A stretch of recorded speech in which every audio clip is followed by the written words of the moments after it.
ko détaillé yëpp mën nañ ko fekk ci l'Observateur bu tey bi. On va d'ailleurs retrouver la rédaction centrale du quotidien L'Observateur pour le menu de ce 24 février, une présentation assurée par Babacar Ndao Faye. Bonjour. Bonjour Pape Cheikh Diallo, bonjour à tous les téléspectateurs de la télévision Futur Média.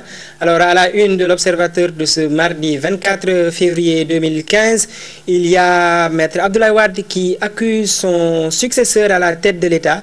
Macky Sall, dit-il, a peur de Karim Meïssa Wade.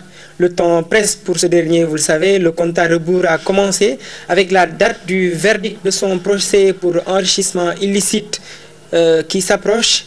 Et son père qui multiplie les actions pour mettre la pression sur le pouvoir de Macky Sall. Jusque-là plongé dans un silence depuis le réquisitoire du procureur spécial près la CREI, Maître Abdoulaye Wade a retrouvé la voie hier. C'était à l'occasion d'une audience accordée au mouvement Sauvons le Sénégal et c'était pour fustiger la démarche du chef de l'État Macky Sall qui, dit-il, s'acharne sur son fils. Nous restons justement avec Macky Sall qui, en marge de sa tournée économique, a débauché 11 maires et séduit l'ancien maire de Kolda, Bekay Diop. Pendant que Wade l'égratignait à Dakar, Macky Sall se préoccupait à renforcer les rangs de son parti. Et oui, sa tournée dans le sud du pays n'était pas qu'économique. Dans le Fouladou, Macky Sall a arboré sa casquette de politicien et de patron de l'APR pour redynamiser ses troupes avant 2017. Et puisque la dame du Baol ne compte pas laisser passer cet affront, une plainte a été déposée contre Massali auprès du procureur de la République. Et la section de recherche de Colobane s'est mêlée à l'affaire et Massali file tout droit vers Rebeuss. Et pour terminer, Pape Cheikh, ne manquez pas ce reportage sur la fuite de paternité à la traque des pères fuyards.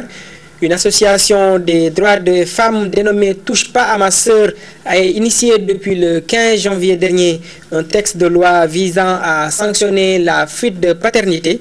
Une initiative diversement appréciée par les Sénégalais. Si certains pensent que cette loi vient à son heure, d'autres par contre ne sont pas prêts à accepter une accusation, disent-ils, injuste. Qu'en disent les religions? Comment sont vues les victimes et les présumés coupables?